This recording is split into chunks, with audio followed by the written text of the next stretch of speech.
Hey! Hey! Hey! On n'est jamais trop prudent face aux invasions de souris, hein? Ben,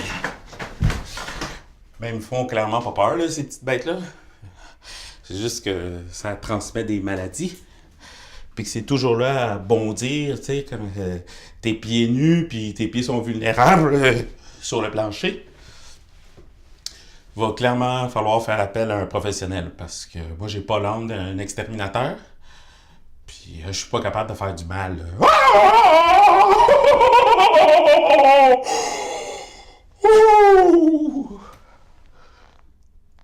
Ok, je l'avoue, j'ai peur des souris. Ben, maintenant, on fait quoi avec le proprio?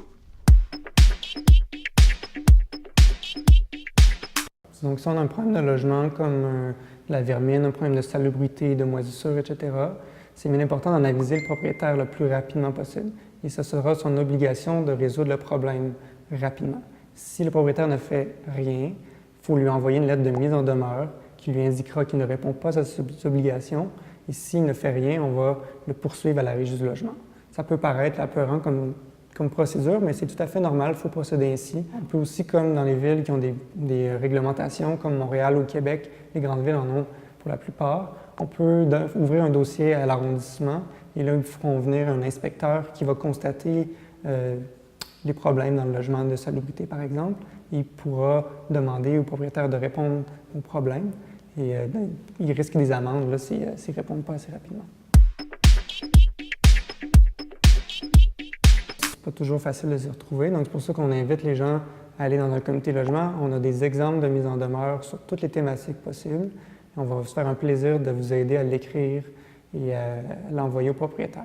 Il faut l'envoyer, on recommande toujours par courrier recommandé, comme ça on peut avoir une preuve que le propriétaire a bien reçu le document. C'est bien important en tant que locataire de savoir qu'un propriétaire ne peut pas vous discriminer parce que vous êtes jeune, vous avez la peau d'une certaine couleur. C'est aussi important de savoir qu'un propriétaire ne peut pas exiger de vous augmenter le loyer abusivement chaque année. Il y a certains barèmes à respecter, il faut bien calculer la hausse de loyer. C'est aussi important de savoir qu'un propriétaire ne peut pas se pointer chez vous et rentrer dans votre logement sans vous avoir avisé au moins 24 heures à l'avance. Et surtout, c'est important de savoir qu'un propriétaire ne peut pas vous demander un dépôt de garantie à la signature du bail, donc un montant supplémentaire que le loyer. Ça, c'est interdit au Québec. Donc, en tant que locataire, c'est bien important, si on veut s'éviter les ennuis, il faut respecter ses obligations, donc surtout payer le loyer à temps, sinon on risque des ennuis par le propriétaire. Et aussi respecter les obligations qui ont été inscrites au bail. Donc, par exemple, l'interdiction de fumer, il faut faire attention à ça.